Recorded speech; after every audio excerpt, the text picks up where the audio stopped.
Hello all you amazingly beautiful people of the internet. Hope you're all doing exceptionally well. We bought another VY. There's not much VY left, but we're going to have a look over this thing and see if we can make this thing run and drive again, and I'll tell you a little bit about it. So this car used to belong to a mate of mine by the name of Jackson.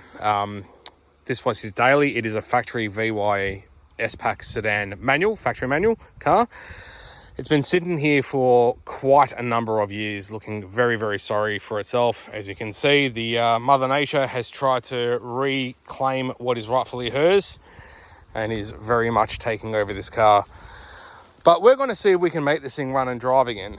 And then if we can just try and get it running, because we don't really know what type of condition it's in. She's had a bit of a hard life. She's got quite a bit of damage on it here and there. But there are still plenty of good parts on the thing. So we'll just go through and have a bit of a look over it and sort of see what's what. Alright, so we've got quite a bit of rubbish around. I think old mate got a little bit hungry at some point. Center console's missing. We've got a radiator sitting on the front seat there, which might tell a bit of a story. We're missing a cluster. Yeah, right. Black roof lining. It's good, I guess. More mess, more parts. Got an ECU. Got a shifter. There's our center console. Got a crusty cushion. Yeah, right.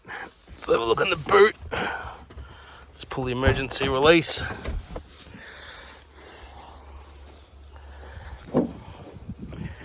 Here's our cluster.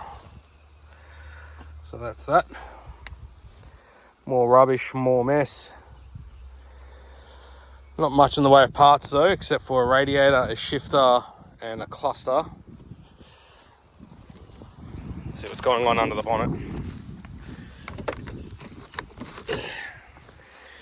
Looked like it was popped, but maybe not. Oh, don't want to flatten the battery.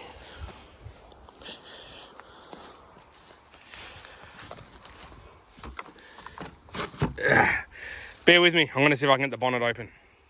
Rightio, so we've got the bonnet open and it's pretty much what I expected. Full of grass. I don't even know if this thing's going to run again. The motor might be locked up, I'm not really sure. I think first things... Oh yeah, we are definitely missing a rad, but we've got a radiator shroud at least. I think first things first, I might grab a bag or something. I'm going to try and rip some of this grass out of the engine bay and stuff. I'm going to try and get some headway in the interior by like throwing out some rubbish and just sort of going through a little bit to see exactly what we've got. And pump up these tyres because they're pretty flat and sort of go from there, I think.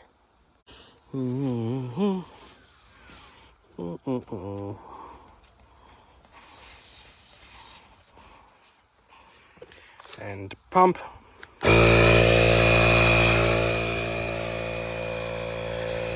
Rightio, left front one pumped up. Try this one. This one's not fully flat, but we'll get that one done and then we'll get onto the back ones. The right rear one is fully flat, so we'll just see what holds there and what doesn't. Alright, so we've gone through and thrown out all of the rubbish that's in the car. Everything that was parts related has now gone into the boot, and I've thrown out all the rubbish in there. But man, this thing is just dog hair city. And it smells really bad. Ended up putting the cluster back in it, just for fun. Isaac's come down to see what's going on. He's giving me a little bit of a hand. We've ripped out a bunch of grass out of the engine bay so we can actually see a bit more of what's going on. So next step in this scenario is we're going to see if I can actually get this motor to turn over. So I'm going to do that by hand. I forgot to bring the right size socket with me, so just going to see if I can get this thing to rotate. I don't want to beat on it with the key. Hey mate. I don't want to beat on it with the key because this thing has been sitting for years, so here we go.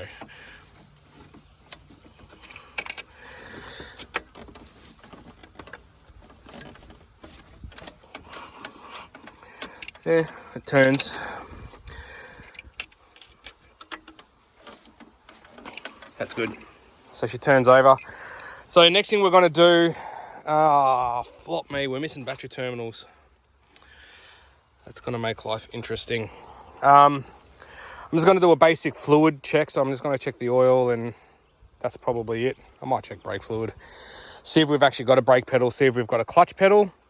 And then sort of go from there. So checking oil. We have some oil in it. It's on the low mark, but it is really dirty. But it should be good enough to try and get the thing to crank over and hopefully start. We've popped the lid off the brake fluid and it is like absolute mud in there. It's absolutely horrible in there, but here's what it is. Clutch fluid has got clutch fluid in it, also filthy. I brought some brake fluid with me, so I might just top that up and see if we've got a brake pedal and a clutch pedal, and then we'll keep moving on. So we've got a clutch pedal which returns, which is fantastic. We've got a brake pedal which is firm and it returns, which is fantastic. Accelerator's nice and free, so all fantastic bits of news. So next thing we're going to do is might try and siphon out whatever fuel is in this tank. I've brought some fresh fuel with me. This thing has been sitting for quite several number of years, as I said before, so we don't want to be trying to start it on whatever is in it. So I'm just going to try and get some of it out and then tip in a little bit of fresh fuel, and then we'll just keep going. Okay, so we've siphoned all the fuel out of it, so that's done. I've just grabbed one of my spare batteries, which still has a little bit of power left in it. We're just going to sort of hold the terminals on there and just see what happens. Could I get you to do that, please, bro? Just hold the terminals on for us. Maybe even go on from the top.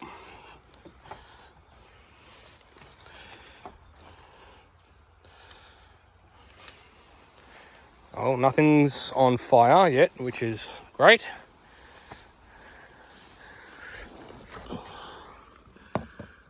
$280,000 Ks. Fan works. Apparently it's still got pretty much a full tank of fuel, even though we've siphoned it all out. Got an airbag light, pretend we didn't see that. All right. Well, I think the only thing left to do is maybe just hit the key and see if something happens, see if the motor turns over. You might need to push down on those with a bit more force just to make a good contact. I don't recommend doing it this way, internet, but desperate times call for desperate measures.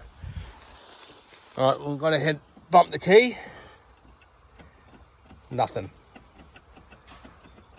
Nothing happens when you try and turn the key.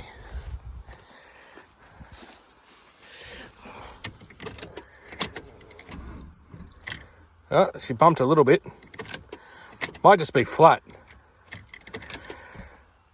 I'm going to get the jump starter. Right, I found some battery terminals in the form of a couple of screws straight into the battery terminals. So that's mad. Got the jump starter hooked up. We're going to try it again.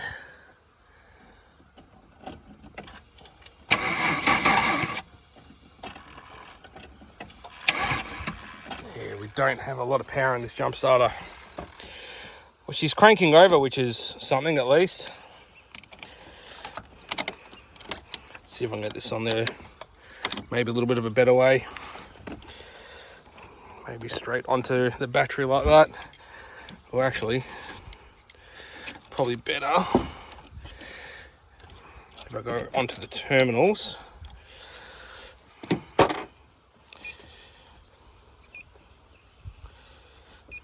Try that.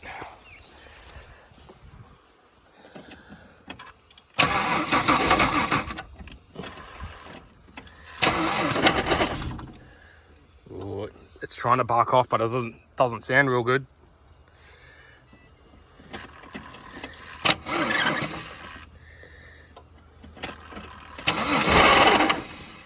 Ooh.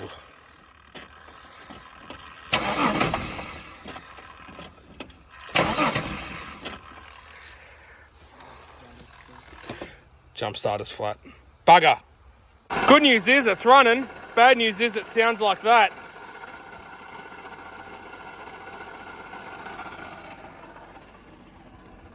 I'm not convinced that's in the engine though.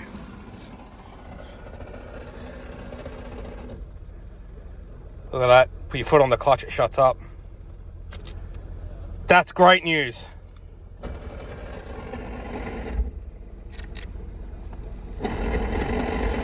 Okay, so the noise is in the gearbox. That is a massive relief. All right, it's gonna shut it off. Obviously it's got no radiator in it, so I don't want to run it too long. It's also got no power steering fluid in it because there is a burst hose here. Actually,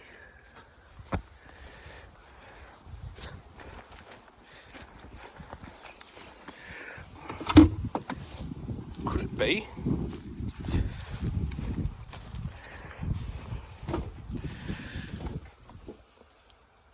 Totally is. It's like he knew. All right, so what we're going to do, we're going to change this hose. I'm going to get some power steering fluid for it, and we're going to put the radiator and fan in it so I can actually run this thing a little bit longer. And once we do that, we'll check back in with you, and then we can see if the thing actually wants to move. A little bit of an update for you guys. Got the radiator sitting in there. None of the mounts are there because it's all missing. But anyway, it's good enough for what we want to use it for. I've got the bottom hose on. I just need to put the top hose on, but I'm trying to find a hose clamp that fits for it because that one's missing. Got that power steering hose changed. So there's the new one on there now, which is awesome. And while I was doing that, I also noticed that the other line off the reservoir, far out, the flies are thick today. Yeah, she was cut through as well. So ended up my parts VT that's sitting up there. I went and grabbed the hose off it and I've fitted that. And I've just sent Isaac back to the house to grab some more power steering fluid and a clamp. So once he gets back, we can fill up the radiator, fill up the power steering, and let this thing run for a little bit longer. And I'm just going to go through, while I wait, I think I'm just going to try and put the center console back in or something, just because I'm bored. Anyway, rightio, so we've got some power steering fluid in the reservoir now, which is awesome. I've only put about half a litre of coolant concentrate in the radiator because we don't really care too much. So we're just going to fill this thing up now. I've got you do need to raise the fill point of on the radiator essentially when you fill these things up. And there is a bleeder screw here on the top of the thermostat housing, which I've already cracked. So we'll get this thing filled up till we get a good stream of water coming out of the bleeder, which would indicate we've gotten most of the air out of it.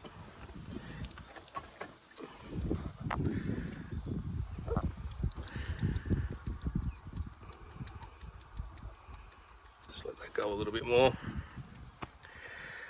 and then once that's coming out in a good flow, we'll tighten that up, take this off, put the cap on, and then we can actually run this thing for a bit and see how it is. Sweet, she's back up and running. Far out, it is noisy, but I'm sure you can hear it. So power steering level is holding, which is awesome. We've had it running for a little bit now. See if we've got any steering.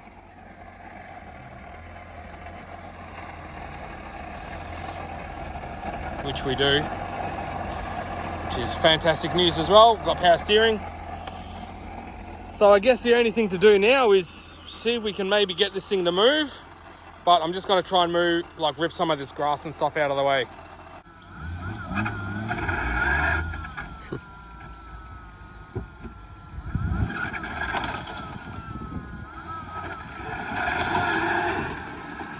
And it's free.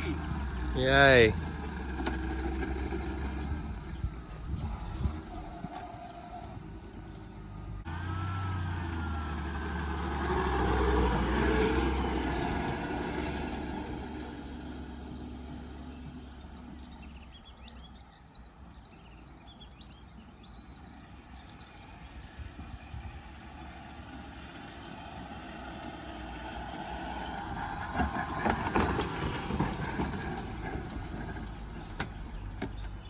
Well, there you have it, guys. The front bumper bar fell off, but that's okay.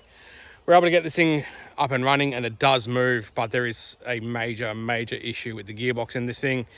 As soon as you try and give the thing any acceleration, you can just hear it almost like slipping gears inside the gearbox, and then it gets jammed in reverse, and it's not even a nice flavor jam. But the motor in it seems to be good. There's plenty of good parts on this thing. As for what the future holds for this, I'm not really sure. One thing is for sure though, there are a lot of flies which are very annoying. Whatever we end up doing with this car, you'll end up seeing it on this channel anyway. So thank you so much for watching. Please remember to like and subscribe if you want to see more stuff like this. And until I see you in the next video, take care of yourselves and each other.